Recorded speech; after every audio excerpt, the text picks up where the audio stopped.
Today's episode of the GoldCast is sponsored by the frustration and feeling like the Giants' opening series is symbolic of the rest of the season. Would you say that's possible, Ray? It's very possible. And it's kind of always been their personality during the regular season, but I don't know. We'll see. Yep, agreed. We'll see. Now, Raymond, before we get started, why don't you let them know where they can find us? You can like us on Facebook.com at Facebook.com/the GoldCast. You can also go follow us on Twitter at the GoldCast_. You can also follow us on Instagram at the GoldCast. You can also subscribe to us via iTunes, YouTube, and Stitcher, all under the same name of the GoldCast. Like, subscribe, leave comments so we can hear your pretty or see your pretty text and reply. So we can see your pretty, because we don't like those ugly texts, but we like the pretty ones. Yeah, send the pretty text. Don't send the ugly text. That shit ain't cool. All right, that shit ain't cool at all. It was a slow news week for San Francisco sports here. But either way, we've had things that we want to talk about, particularly these Odell Beckham Jr. trades. Remember when he was ODB? Now he's OBJ. When did he become OBJ? He's been ODB forever, and then out of nowhere he's like, "Well, I call myself OBJ," so now everyone wants to call him OBJ. In my mind, he'll always be OBD, ODB, OBD, ODB. He'll always be. Well, ODB he is Odell Beckham Jr., so I mean, that's where the J's coming from. Yeah, I don't know, when people want to change course nickname midway through the season, or I mean midway through careers, when they decide that they're this or they're that. I don't know. Sometimes it works, sometimes it doesn't. But either way, we're going to talk a little bit about that, and then we're going to get into some Warriors and Giants. But first, GoldCast intro. Let's get busy. San Francisco, are you ready? This is the GoldCast.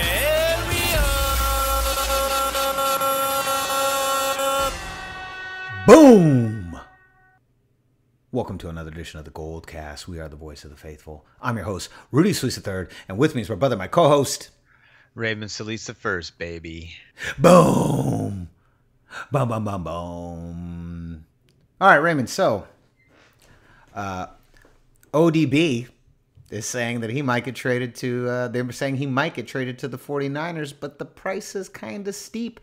Two first-round draft picks is what the Giants are looking for. Now, here's the question, and this is the same question I'm posing to the GoldCast Nation right now. Get your hot fingers ready. John, 9 or 8, I better hear you on this YouTube comment right away. Do we want a guy that's that much of a diva on our team? Do you think that his talent is so transcendental that when you pair him with a guy like Jimmy G, it's instant, just offensive fireworks? Or do you think that when you get a guy like that, like the Rams have stocked up every single guy? I can't wait for when Sue punches Aqib Talib in the face in the locker room, and then Aqib Talib jumps on his neck and strangles him. I can't wait for that fist fight. I can't wait for all that footage to go down. So, do you think that is the talent of this particular wide receiver? Is it worth the character risks, the character issues? What do you think? I don't know. It's I think he would temper down in the Niners locker room because it's just not that type of locker room. At the same time, I think if he were to remain with the Niners, that he would slowly progress into his typical diva self. But I think the first year he would be tempered a bit just because he's in a new environment.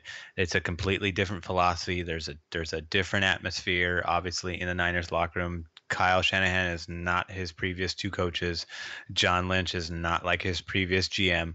So he would, have to play straight, at least for the first year. But if he were to go out and catch 300 yards and 13 touchdowns, then I think he would slowly kind of fall back into what he's used to, because that's just kind of who he's been his entire career. He's like Chad Johnson, he's like Randy Moss, he's like all these other character receivers. He's like a Terrell Owens. All the good receivers in the NFL, for some reason, ever since Terrell Owens, are now like Terrell Owens. For some reason, like this is the formulaic personality that has to come with every really good wide receiver. There's like rare exceptions. The rare exceptions aren't even that like they're good, but they're not like great level, like Antonio Brown. Like Antonio Brown is kind of in the same boat. Antonio Brown's in the same boat. Odell Beckham's in the same boat. Rob Gronkowski is in the same boat, and he's a tight end. But Chad, even going back, Randy Moss, Terrell Owens, Chad Johnson, who became Ocho Cinco and then reverted back to Chad Johnson. Ridiculous.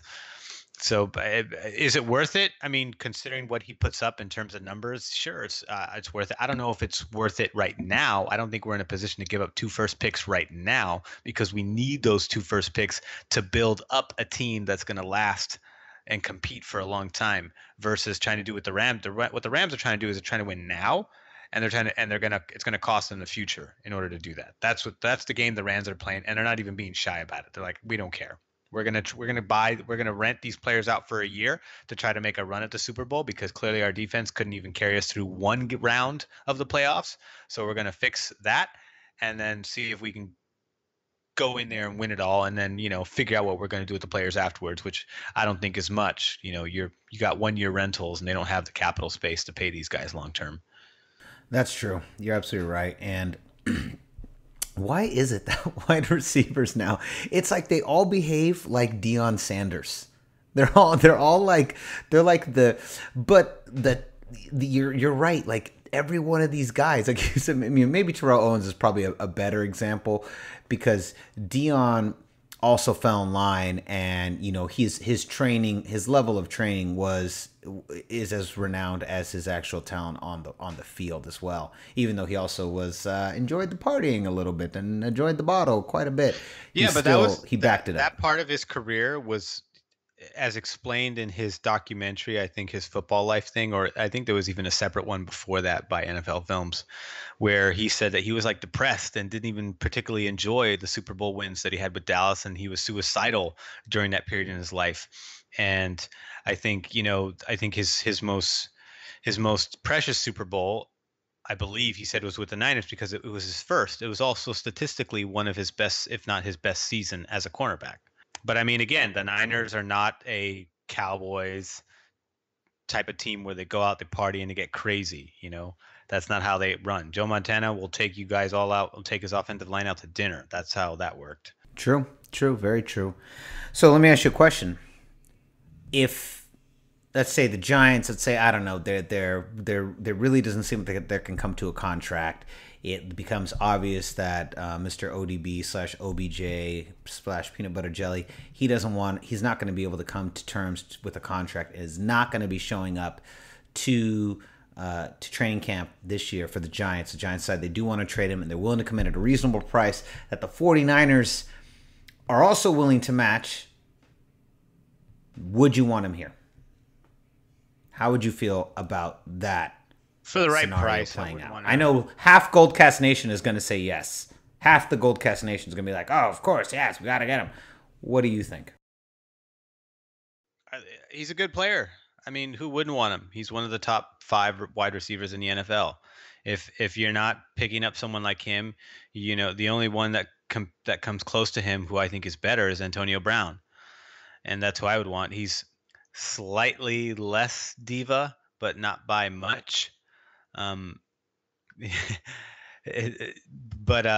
I had to choose between the two, I'd obviously pick Antonio Brown any day, because I just think he's slightly less of a headache than Odell Beckham Jr. And the problem is Odell Beckham Jr. just hasn't gotten his big contract yet. He dominated the first 3 years he was in the NFL, and then he had a serious injury that he's coming off of this last year, and so now it's not as easy as a trigger pull as he was hoping. And that just comes with the territory. No matter how good you are, you come off a serious injury like that, no one's necessarily going to be lining up to give you a big contract. I mean, at the same time, to be fair, he's still young, so I don't think this injury is really going to impact him all that much. I just think he's going to have maybe a slow start in the early half of the season, then he'll pick up where he left off. I hope so. It remains to be seen. I'm on the fence. I agree that he is a very transcendental talent. I agree with that. I am concerned about his character issues. I'm not entirely 100% sure if his kind of me vibe meshes with the current culture of the 49ers. And if people don't think that stuff has an effect, I beg you to look at Seahawks Seattle. And after that one Super Bowl win, granted, it got them a win. We also got to the Super Bowl this decade as well. But it got them there, and after they lost, they were a mess. They were a mess the entire duration afterwards. And the constant on the field fighting, constant off the field fighting. I think a lot of that chemistry is why we didn't see them get back again after that 2-year dominance. I mean, there was obviously a couple major mistakes. I think the second you traded your center for Jimmy Graham, Pete Carroll shot them in the foot, and I was really happy when that trade happened. That's neither here nor there, but I just think that sometimes locker room chemistry, it means a lot more than people realize, and I think sometimes that's something we take for granted. I think I'm kind of really curious to see how this Los Angeles experiment's going to go, and whether or not, maybe they're not even around each other long enough for it to mean anything. Maybe if they were around each other for 2 or 3 years, it would really mean something, and maybe just because they're there for now, just a season, maybe it's not going to mean anything. But I still think that stuff really means something, and I'm not 100% entirely confident that bringing OBJ here would be the greatest for us. But what say you, GoldCast Nation? I already know half of you are going to message us and say, yes, you're crazy. We should get OBJ. So we'll see. Plus that news came from Jason LaCanfora. And, according to David Fusillo over at Niners Nation, he's not the greatest source of breaking stories, a lot of swinging and missing, according to the article that he had put up after Jason LaCanfora put up Jason LaCanfora put up a whole article listing all the 32 teams and what they would have to do to get Odell Beckham Jr. And then, according to the Niners, they have real interest in Odell Beckham, and they're just monitoring it. In other words, they're doing exactly what every other team is doing who has interest in a wide receiver like that, and that's just looking at how things are going to pan out from here or not. And then, if anything does, they'll make a call, maybe make an offer, and if he says no, he says no. You never hear about the offers that never make it. That's the thing. So whoever wins, that's what it's going to take to get him. But as far as the news is concerned, I would take it with a grain of salt. I wouldn't get too hyped up. I agree. I honestly don't even think it's going to happen. But I think it was worth talking about, in particular because I think there's been a lot of discussion around the league about character issues and players with character issues, in particular looking at the Rams and all the players the Rams have get. And all of a sudden you got this rumor about the Niners picking up a player who's kind of a similar equivalent in terms of not as bad, but definitely a very, very, very successful player that has some character issues, that has known character issues. And I think I just think there was something to be said about that, because the Rams are doing it, and then it looked like maybe the Niners were going to kind of step into that pool with ODB. And so, yeah, I think it's interesting. It's interesting. It was worth a conversation, and I can't wait for that first locker room brawl with the Rams. It'll be great. I can't wait to see the iPhone video of it. It'll be fantastic. All right, so moving on. Oh, man. Warriors, what are you doing to me? Luckily, we get 3 of the big 4 back, and the Warriors bounce back and win both their games this season, albeit maybe not against the most strongest of opponents, but nonetheless, they did win. How do you feel? Does it make you feel a little better? We win the first round, right? I feel like we have this conversation every other week now about the Warriors because they're just up and down. But I feel like having the big 3 back. Remember when KD went down? Remember KD goes down last year, and everyone was thinking, oh, man, I don't know about this run. And then the Warriors go on a huge run. Now it's the inverse. Now Steph Curry's down, and now the Warriors have to learn to play and for the offense to go through KD, I guess, while Steph's gone. I mean, how exactly How exactly do they put themselves in a position ready to win and get themselves in a place where maybe having him not here isn't that big of a deal? I don't know. The problem is they need to get healthy within like the next week, and Steph Curry's not going to be healthy because this is exactly what happened the year that they lost the championship during their immaculate run, immaculate season run. And I think this time you don't want to rush Curry. As the standings are currently shaping up, we're slated to play the Minnesota Timberwolves, who I think we can beat without Curry. So even though we're the number 2 seed, they won. This is a team that actually plays us very well in the regular season. We beat them on November. We beat them on January.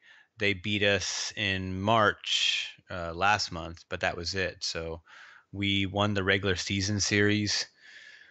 So I believe we have home field in that matchup, if I'm not mistaken.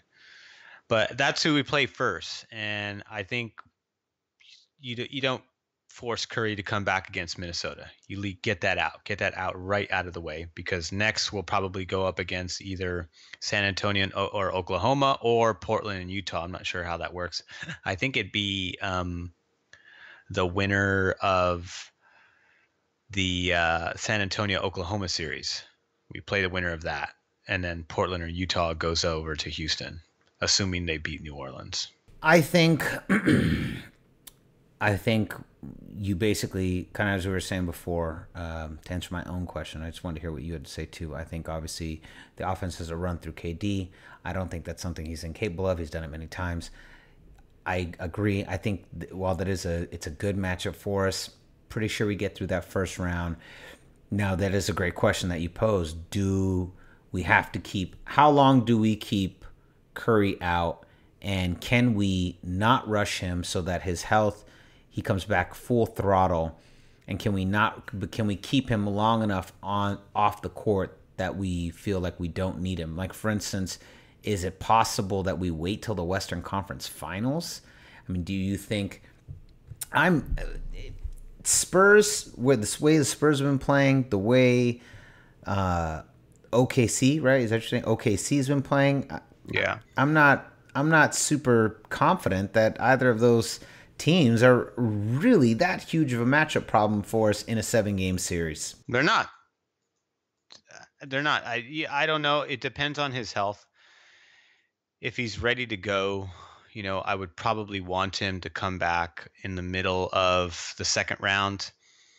And if he's not ready, then I would definitely want him for the Western Conference Finals, because that's most likely, it looks like it's going to be Houston this year. It looks like they're poised to make a deeper run than they've made with their current lineup. So I would expect them to be there, and you definitely want Curry in that mix against them, because the way they're playing right now and the way that the Warriors are stumbling into this whole tournament, that's the last team that you really want to play when you're missing, your best piece, or one of your best pieces. I mean, I still feel pretty confident when Kevin Durant's in there, because he has the ability to take over a game. I think even slightly better than Curry does. He's been playing longer than Curry, so I trust him a little bit more. That's not to say that we don't need Curry. We definitely need Curry. And in that kind of series, I would definitely want Curry to be back. So that's what I would do. I would play it safe for the first 2 rounds, and if they're not feeling confident about his health, then just wait it out to the Western Conference Finals, assuming that they're going to get there. I don't think they're going to have too much trouble against San Antonio nor Oklahoma City, assuming those are the teams that they'll play in the second round. And we've had the Blazers. The Blazers, have one of the best backcourts in the NBA, but what's one of their best traits is also one of their worst traits. They have one of the best backcourts, but unfortunately, the best part of their team is just that backcourt. They don't have anything else to throw at anybody. So if you take those 2 shooters out of the equation, the Blazers aren't much of a challenge. So I'm not worried about Utah, Portland, San Antonio, or Oklahoma City, but I am concerned about Houston at this point because they're coming into this full throttle, healthy, and we are coming into this injured. We've had all of our all-stars injured this year. So that's an area of concern. That's pretty concerning at this point. If we do win it, if we win it on this with all hobbled up and we put it together in the posts, that's the stuff of dynasty, son. You need the 3. Dynasty will be complete. Yep, you need 3. 100%. Remember we talked about the Miami Heat already with the 2. No one cares. You need 3. You need 3.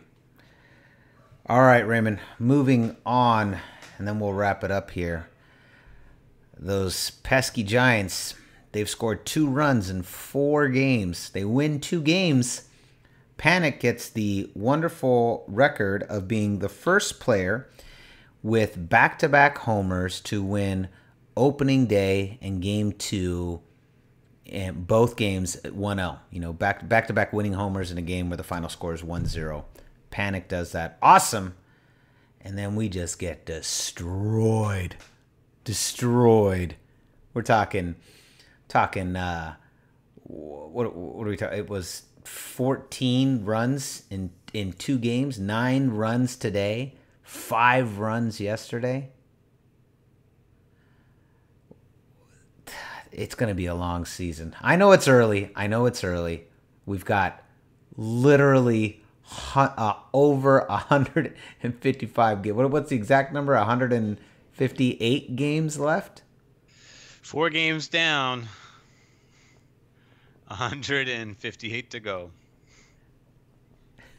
I know it's so much baseball left, but oh man, what a way to start the season. I think Samuel Jackson said it best in Jurassic Park when he says, "Hold on to your butts."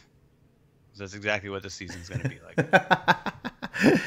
Yeah, 100%. Brutal. But yeah, I was actually really excited. I got the free MLB package from T-Mobile. T-Mobile was offering a free MLB TV package, and being that I live down here in sunny Los Angeles, I was just like, I feel like watching the Giants this year, and so I got the package. The package was for free, pure coincidence. So I got it, and pretty excited after those first 2 games. Not so excited after those second 2 games. Yeah, the first 2 were great in terms of pitching. In terms of offense, they looks like they picked up exactly where they left off last year. And then these last 2 games look like the pitching staff picked up exactly where they left off last year, and the offense was stagnant the entire series. So the offense did exactly what it did all of last year, even with all the new pieces in there. And the defense, as far as pitching is concerned, did exactly what it did last year for the latter 2 games of that series. The first 2 games were great. Ty Block was amazing. He shocked me. Cueto was Cueto, but Ty Block came out of nowhere and just pitched a gem. Opening day, that's, it's a drop in the bucket in the grand scheme of things of a baseball season. But for him to do that, knowing that he wasn't going to have that before Madison Bumgarner got injured, and he got put into that spot.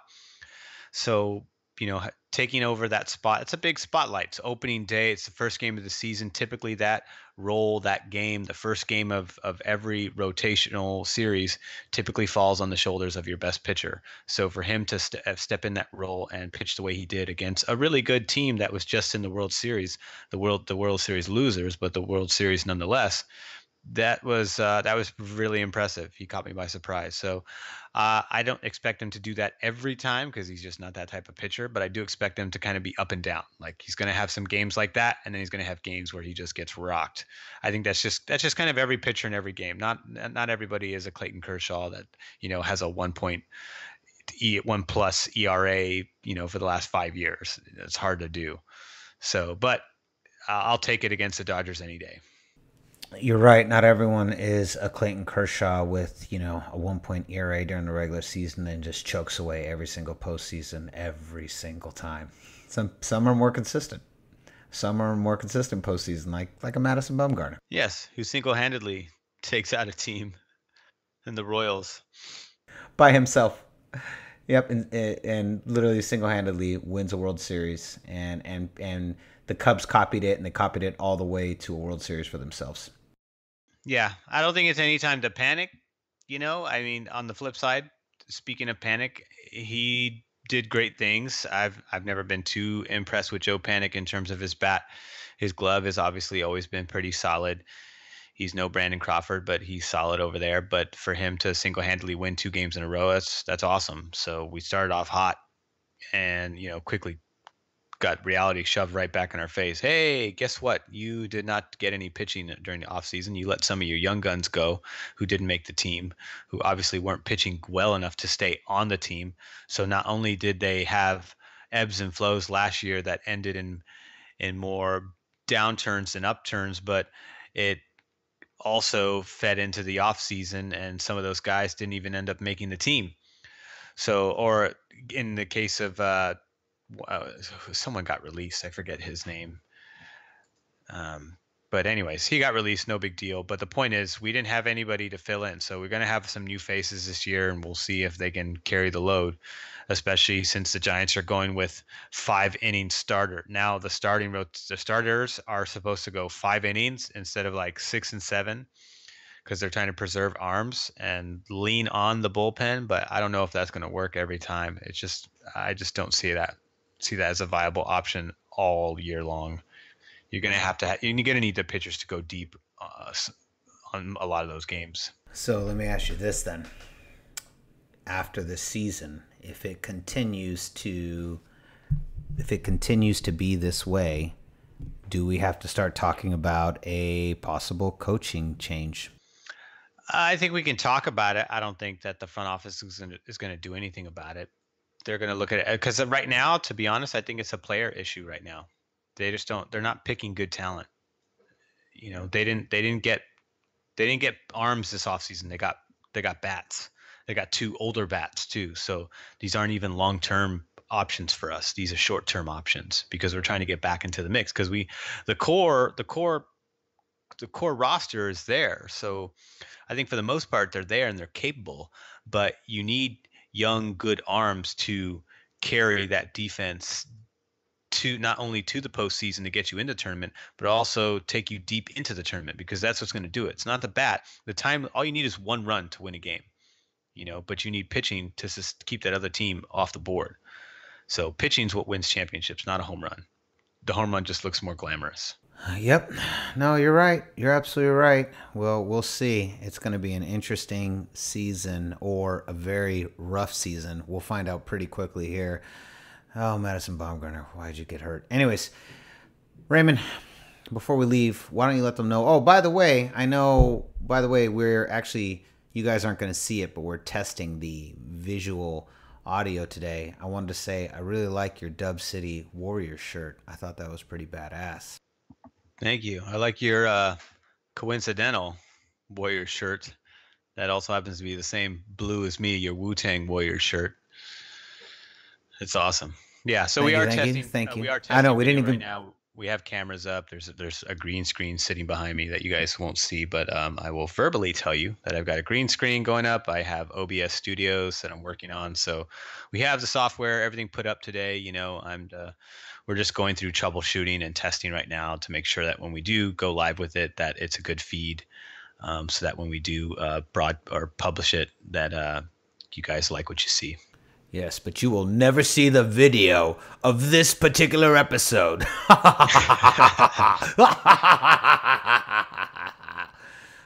Okay. All right, Raymond, before we leave, why don't you let them know where they can find us? You can, well, you know where you can find us because I said it earlier in the episode, but you can find me at twitter.com at Ray Solis. Yeah, where can they find you?